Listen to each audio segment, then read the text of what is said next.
So I'm in the Acura right now with James Raia, who's a veteran cycling reporter who has co-written the book, The Tour de France for Dummies. James, let me ask you, what's it like driving this car and following the tour around? I think what you really need when you go on a stage race, the Colorado Pro Cycling Challenge, you need a good steady car for the mountains.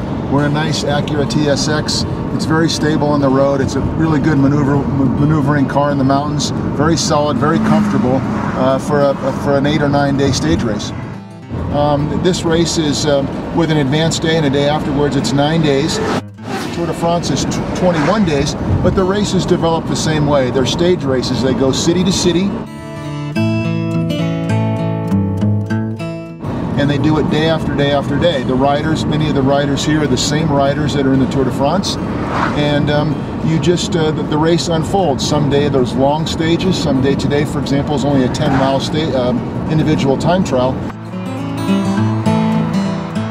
But each day just unfolds, and a guy goes into the lead, and you follow the peloton, 130 riders in this race.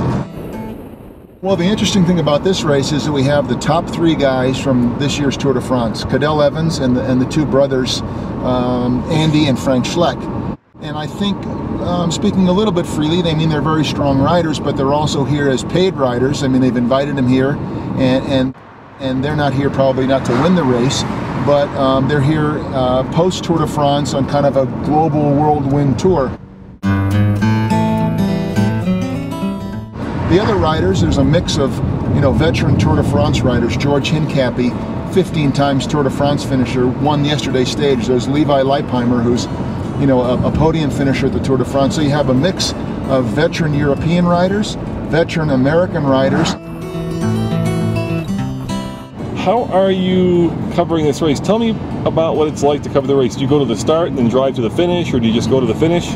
Well, you get a media sticker on your car, and you have your own ways of doing it. You go to the start, and many of the riders are available for interviews, and then you get on the road, and sometimes you drive 200-300 miles to the finish, and you get in the press room and you write your stories, and you do that day after day after day.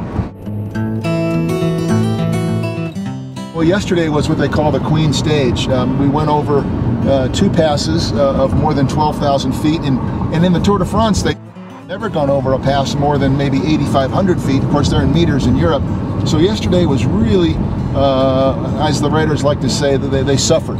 But when they say we suffered, they enjoy suffering. So it's a little bit of a mixed bag.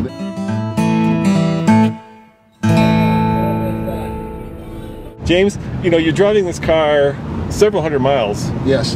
What's it like? Is it good to drive? Is it fun to drive?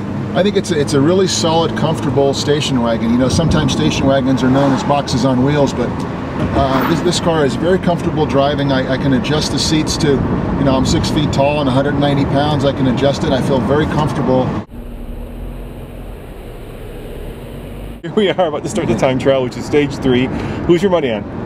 I think today I'm going to go with Tom Danielson. He's a Colorado rider based in Durango, and he's focused on this race for a long time, and he's a good uphill time trialist. So I think I'm going to go with Tom Danielson today.